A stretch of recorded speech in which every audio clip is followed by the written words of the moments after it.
Hi, Kathryn here from Circle Art Designs. Today we will be working on Project 2 from our January Bargain Bead Box series. Actually, we will be using the Labradorite from that bead box, but I have put a lot of things from my own stash because I felt like a just for fun day, and I wanted to make a heart chandelier earring. So let's turn our eyes to the mat and get started.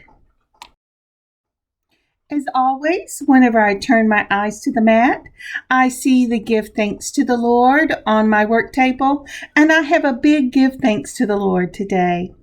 We took our little dog that we got last month from the pound for his heartworm shots, and he made it through the night. He had one shot in the morning and one shot in the next morning, and I did not know they had to put him to sleep to do this, but they do. And he made it through the night, and he is at home on crate rest for the next 6 weeks. So if you keep us in prayer, his name is Charlie.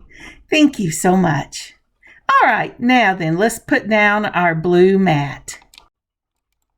So let's find the center of our mat and go ahead and open up our beads that we will be using for these heart chandeliers. And while I'm pouring these out, let's go ahead, if you would please, and leave a like for this video and a comment. That really does help us to get in front of people. Thank you so much. Now look at those chandeliers. You can use them in the silver tone. There's nothing wrong with that at all. But I had a hankering to paint today. We're separating them out. I have some Labradorite from the Bargain Bead Box round beads. And then I am pulling out the Labradorite chips from my own stash, and I will be adding some other things, but this is just what I had in my little plastic baggie. So let me put up a picture. So I chose the Labradorite from the Bargain Bead Box for the month of January for this a piece. I could have chosen red or another color, but I really liked what Fire Mountain had to say about the Labradorite. I didn't know that it is considered a stone for transformation, a spiritual stone, and I loved that because what better for the month of February, when we celebrate Valentine's Day, than to remember the transforming love that God has for us. And that's why I chose this Labradorite. I also heard this really cool story. I read a really cool story that the Inuits, whenever they saw Labradorite for the first time, it reminded them of the Northern Lights. And they called it the Firestone. Now, I think that's pretty cool too. All right, let's look at what we have in this picture. We'll start out with 3-inch head pins in your silver tone. Head pins, not eye pins, because it needs to have a little bottom on it. Then going around the corner, we have these beautiful heart chandeliers. And like I said, you can use them in the silver tone. There is nothing wrong with that. But I just had a hankering to paint something. And I thought, what better way to use these and introduce a little more color into these chandeliers by using alcohol inks. Over to the right of the chandeliers, you have the Labradorite chips. These are from my own stash, and for me, I picked these up on Amazon in a little box, and it had a whole bunch of different chips in it. And I picked from the chips the ones that had the most fire. After hearing that story about the Inuits and the Northern Lights. Then up above that, you will see I have 2 lever back ear wires. Any ear wire will work. Those are just the ones I like. The chandeliers I picked, you have to do both sides. if you're going to paint them, because both sides have the design on it. And then from the bargain bead box itself, for January, I pulled the 6mm Labradorite round beads. And I have forgotten how to say the first part, but they are Labradorite. And again, I picked the ones that had the most fire in them from the beads I had left from a previous project. For the seed beads, these are all 8/0 seed beads. I picked the jet black, the pearl gray, and the silver lined black. And those will be the ones that I am using for the dangles in these chandeliers. Besides these, and you will see the other chips in a different photo, but besides these, I picked red coral chips and lapis lazuli chips from my own stash to bring out the color I'm going to paint on these chandeliers. You will also need some alcohol inks. If you don't have them, you can use markers with a little bit of alcohol. You just have to do a lot of layers to get it as deep a color as you would like to have it. But I bought mine, they're the Rangers Holtz, and I got them from Michael's. I'll be using the red pepper, the mermaid, and the indigo alcohol inks. And then for tools, you're going to need your chain nose and round nose pliers and a looper and some jump rings to put this all together. All right, let's get started. So to start this, I'm going to start out with the red pepper. And I will shake this up really good. Actually, I shook it before you saw. I'm going to pull. Oh, you'll also need some alcohol. And that's just to keep your brush wet and you can clean it between colors. I just use the lid of the alcohol. This alcohol only gets used in my studio. Now, I started out using a little rubber brush that I have. I didn't like it. It kept soaking up as much as it was putting on.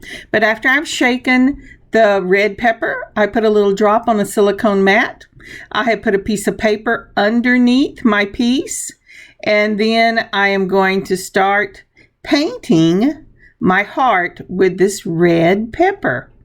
Now, do you see how it just isn't pulling up as much as I would like it to pull up? Put on as much as I would like it to put on. See how much red there is in that tip? I try it for several times and then I will go ahead and move on to a brush in a few minutes.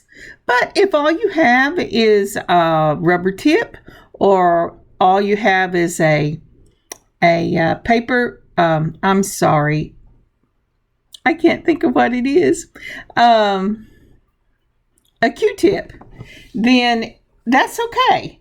You just waste a little bit more ink. Now, if you're using markers, you're really going to have to put several, I would say at least 4 coats on. Now this time I'm going, surely this will work if I just drop it on. So I dropped it on, and this time I'm trying a toothpick. And you know what the problem was?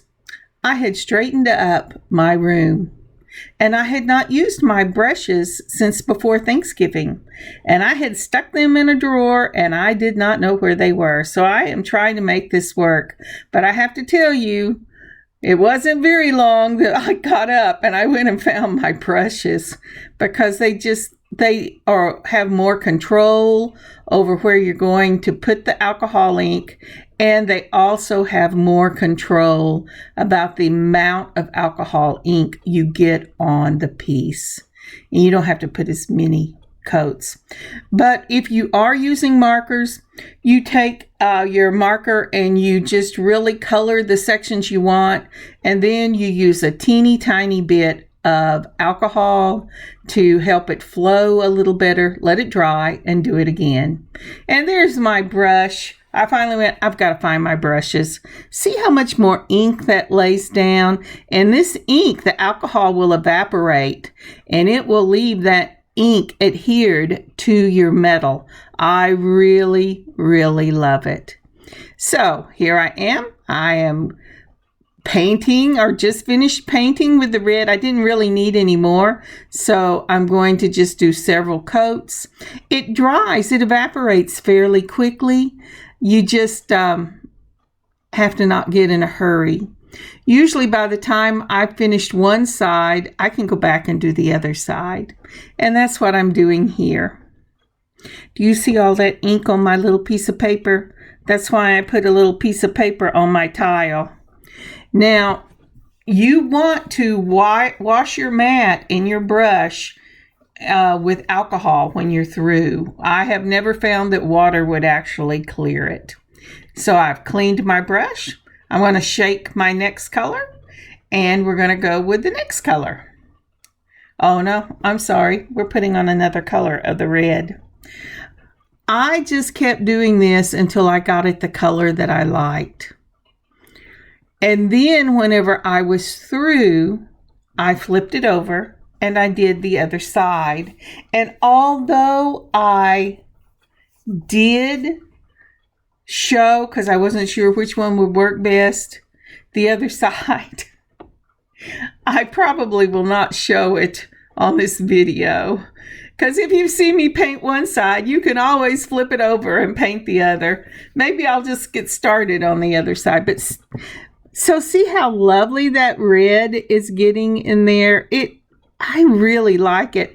And it's such a shame that I don't have a better camera set up, because when I finish these earrings, the colors on these earrings are just vibrant. I really love them. So there we go. Isn't that a pretty color? And now I'm going to go to the indigo. These little hearts have a little butterfly on the top. This indigo is so dark that even when you paint it with this teeny tiny little brush, it just went really saturated deeply into this teeny little butterfly. And I ended up having to go back with just a clean brush with alcohol on it and wipe off some of the indigo on the top of the metal, so at least some of the metal would shine through. I went, wow, that's a great, look, just that teeny little drop that I had on that brush. Look at the color of that alcohol ink. That's pretty amazing. This will not need a second coat. And so that's what I'm doing here. They've already evaporated, and I'm putting some alcohol on the top of it, trying to get the metal to shine through a little bit on the top. Or, yeah, on the top. Okay. And I went, yeah, not sure about that. I'm going to put a little bit on something else and try this again. So, a good note. Do not put full strength indigo on teeny tiny little spaces. You will be sad. Okay, the next one is Mermaid. It's this beautiful, well, it's kind of a tealy blue, and I really like it. And it just goes right into the earring. See how you can control the ink so much better if you use a little brush. I have tried it with the Q-tips. I've tried it with toothpicks. I've tried it with my rubber brushes. And maybe it's because I did ceramics for many years. And my favorite thing to do with ceramics was to paint scenes on them. And the more detail, the better. But I just cannot control the ink personally. I know people, I've watched them, it seems they do, but I can't control it without it being with a brush. And so that's what I'm doing. Now, when this gets dry, and like I said, it will dry fairly quickly, I will flip this over and I will do the other side.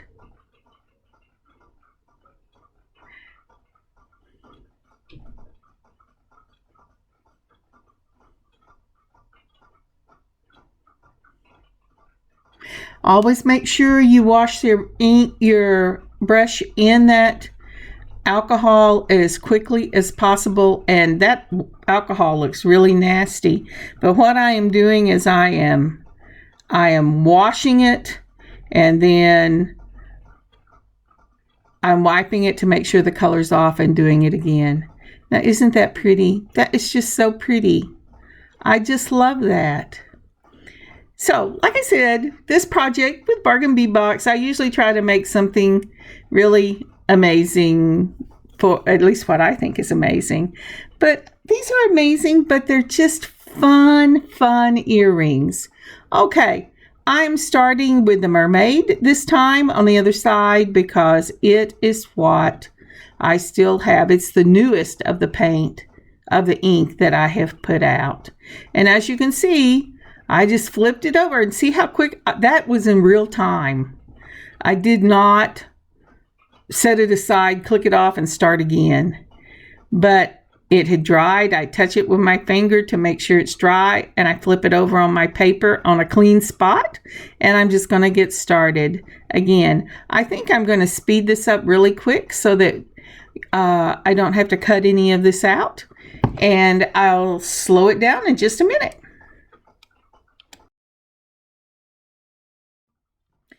There are so many things you can do with alcohol inks whenever you're working with jewelry and metals. The color combinations, if you want, are just amazing. You can do ombres with them if you want to just put strips of different hues or different strengths of the colors, and then use the alcohol itself to blend them down.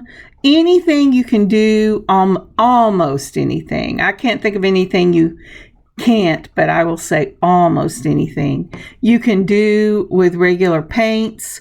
You can do with these alcohol inks. I love to put them on pieces and just put dots on it, and then spritz it with alcohol. And I love the color combinations you get when they run and merge together. I think that's just lovely. But, you know, it's not for everyone's, but I enjoy it. If you like painting, if you liked painting when you were young and you haven't found anything that you might like to paint as an adult because, you know, who has the time? Well, this is a fast, easy, and beautiful way to add a little color to your pieces when you have regular metal findings. And oh, I just love the way my hand goes bloop, bloop, bloop. Yeah, if I did that, I'd be splashing that stuff all over everything. But we've almost got the other side done. Now, not all of the chandeliers, at least the ones I got from Amazon, I got them in a package, and I believe I put the package link up in one of my other chandelier videos. Not all of them are double-sided, but some of them are. And the ones that are, I try to do both sides. When they're not double-sided, you want to use a hook that will hold that to the front or to the side where it's not constantly flipping around, showing the side that isn't painted. Like, the lever backs will hold it in one place, as will the studs with the little round circle. Onward. Now we're going to go ahead and we're going to start our dangles. I started out with a black jet 8/0 seed bead. Then I put on one of the Bargain Bead Box Labradorite round beads. Then I put on another black jet seed bead. That's to frame that Labradorite round bead. Look how much ink I have on my hands. And then I am putting on 2 of the Labradorite chips. Transformation. That's pretty awesome.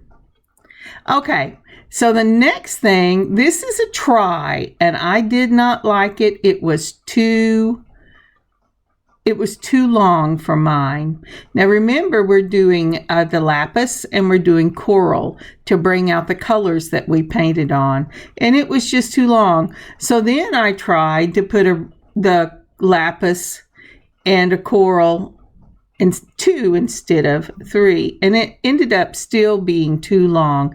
If you have longer eye pins than I had, that would be really cool. But I just decided that it was just too long for me to work with my looper. So I'm putting everything back and I'm having a rethink. What I end up doing on the first dangle, each dangle will be slightly different, is I end up going ahead and putting seed bead, round Labradorite, seed bead, 2 of the Labrador chips. Then I'm going to put on 3 of the black jet.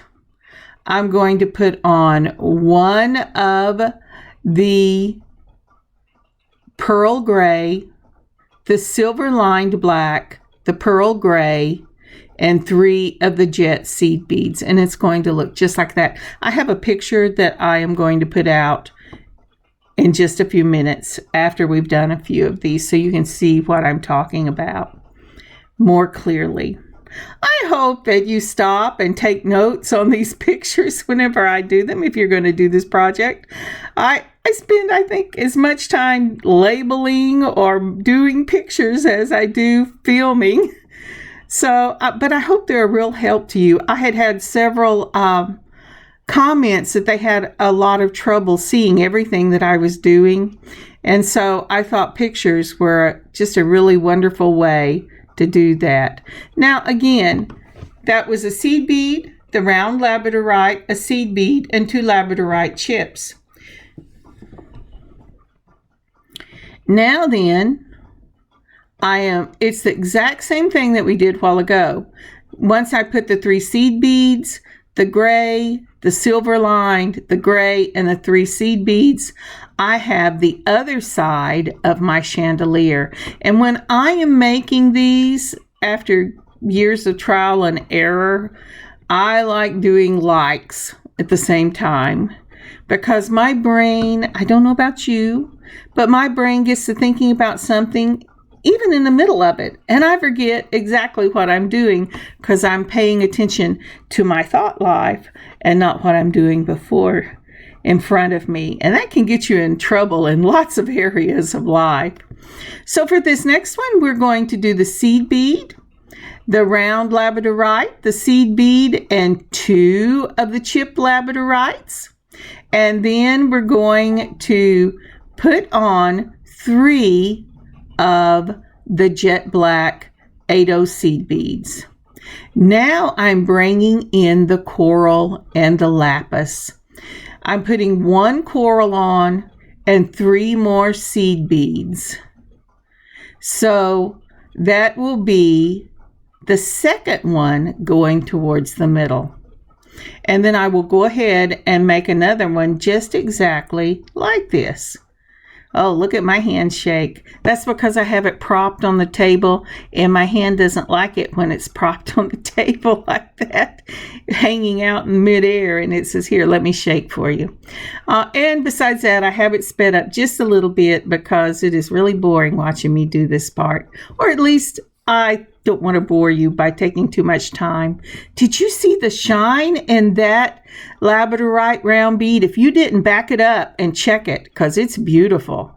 And then I am putting on So it was seed bead, Labradorite round, seed bead, and then the 2 chips. Now what I have found with some of my chips is that the holes are so close to the end or the outside that they will bust on me whenever I am making the dangle, and so some of them I can't use for this specific project. But again, since we're doing the exact same thing, I'm looking for one that is about the same size of the one I just put on, and then I will put on 3 more seed beads. Get this out of the way. There we go. Now, it's very hard to show you whenever we are laying it flat, but when you hold this up at the end of the program, or when I hold it up at the end of this video, they look really cool. Okay, again, seed bead, Labradorite,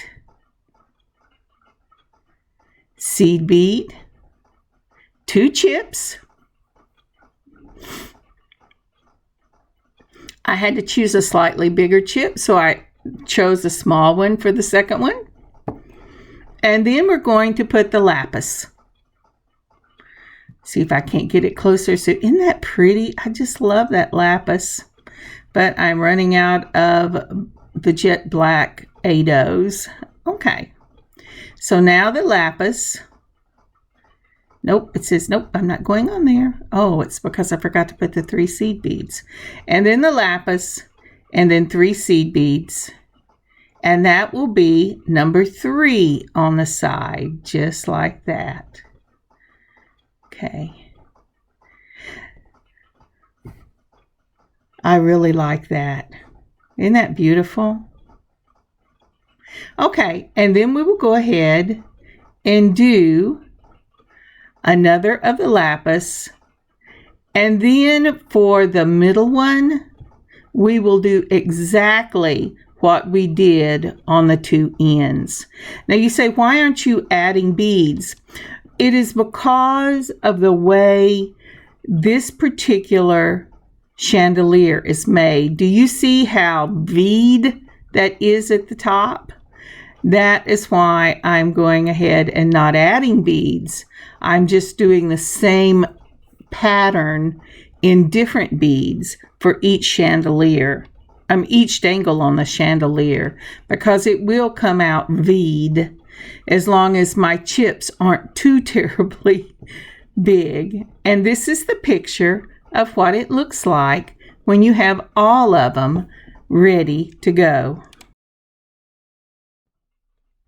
So, starting from the left, and we always start from the bottom whenever we're doing dangles, you have a seed bead, your round Labradorite, that beautiful bead for transformation, then a seed bead, 2 of your Labradorite chips, 3 of the jet black seed beads, a pearl, the gray pearl, the silver lined black, the gray pearl seed bead, and 3. Then the next one over is the same thing with seed bead, round bead, seed bead, 2 chips, 3 of the black seed beads, and this time we're going with that red coral.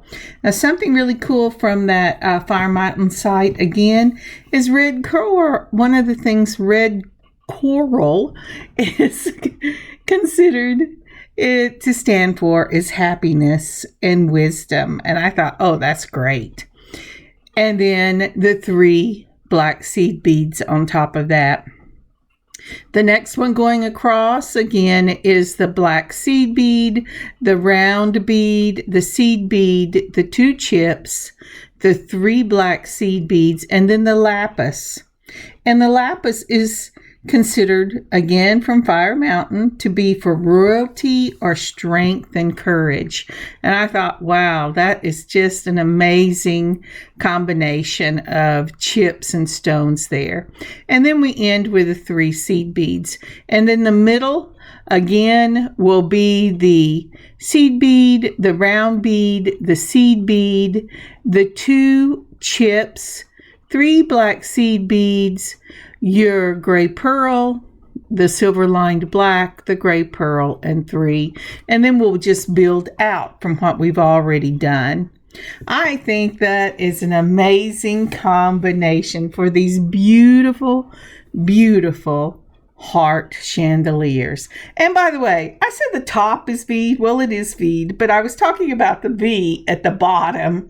As long as the chips aren't too big, changing the length of the different pieces, then it should hang appropriately for the V on the bottom of that chandelier.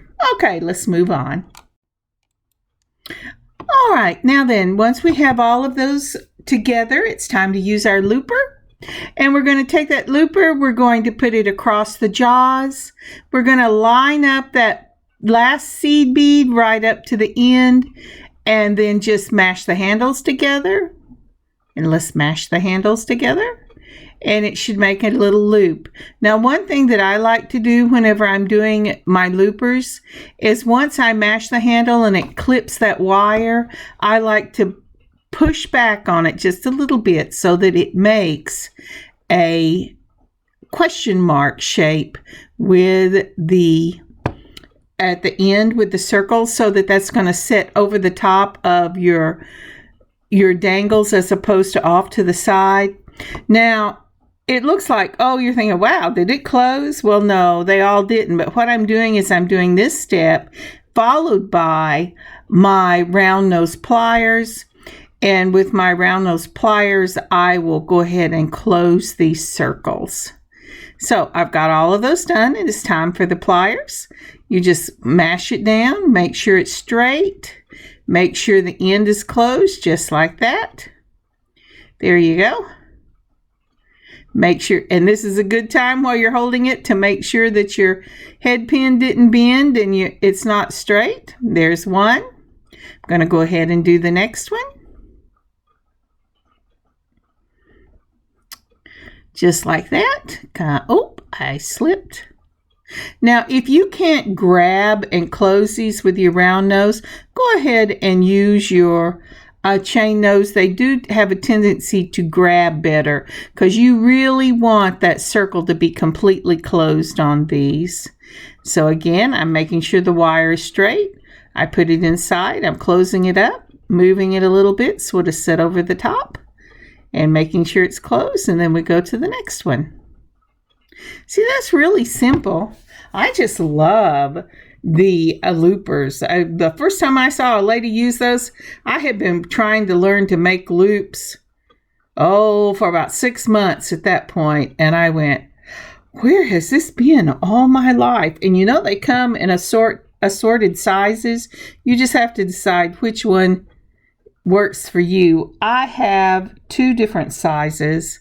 I know that my local Michael's had 3 at one time, but you can look online and they have all different sizes to make different size loops if you want them, and they're so quick. And there you go. Those are, did I miss one? I did. I missed the last one.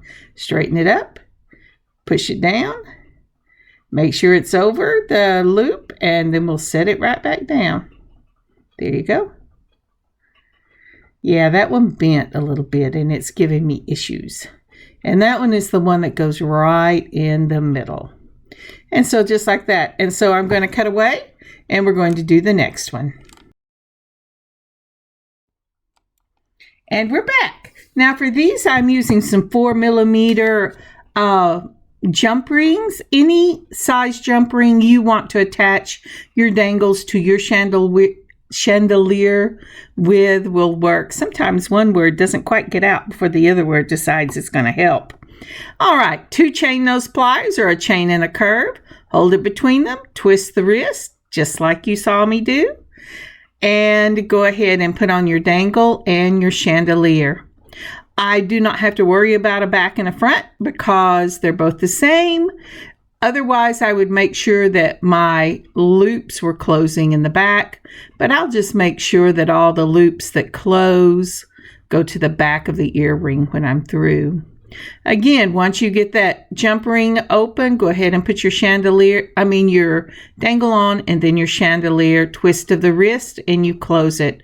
Make sure you're touching these with your finger so that you can tell that that jump ring is completely closed. If you feel a little hang against your finger, it is not closed. You need to go back and close it again. So this jump ring was already open, so I'm just holding it, putting it on, and closing it up with a twist of the wrist. Please don't ever pull these apart. When you pull these things apart, they will never be strong again. There will always be a weakness in your metal ring. All right, did you see that? I put that in the wrong place. All right, I'm going to twist once I pick it up, I'm going to put it with the curved nose. There you go, Kathryn. Twist the wrist. Open it up and take those off. Move that thing down one because I just don't even know what I was doing. Put my dangle on first and then my chandelier. And then I'll twist the wrist again, holding it between two chain nose pliers and closing it just like that. Now, there might not be anything wrong with whether you put your dangle on one time and your dangle on second the next time. But for me, I like to always do it the same way, just in case it makes a difference. Because in some pieces, it will make a difference, the order you put your pieces together in. And therefore, if I make a habit of always doing it the same way, then I don't really have to worry about it by getting it all together and going, wow, I really should have been consistent in the way I put that together. So again, what you're doing is you're taking your jump rings. This will give you lots of practice opening and closing. Twist of the wrist, just one side, not both wrists.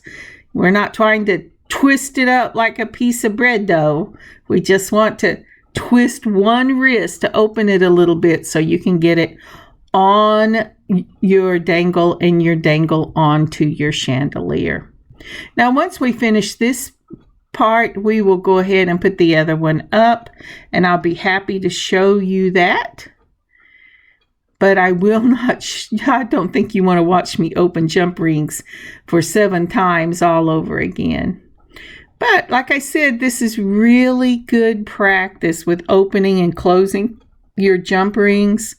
And one trick I have learned is always touch it with your finger. If there is a little rough spot, your jump ring is not closed. I can guarantee. It may look closed, but when you least expect it, it will fall on the ground and somebody will come up and say, "Excuse me, is this part of your earring?" And you have to go, "Oh, thank you very much." Or worse, nobody's there and you lose it forever. Oh, go back. You've been so good. There you go. So that's what it looks like. And then we'll go ahead and get the other side done. And we'll come back and put on the ear wires.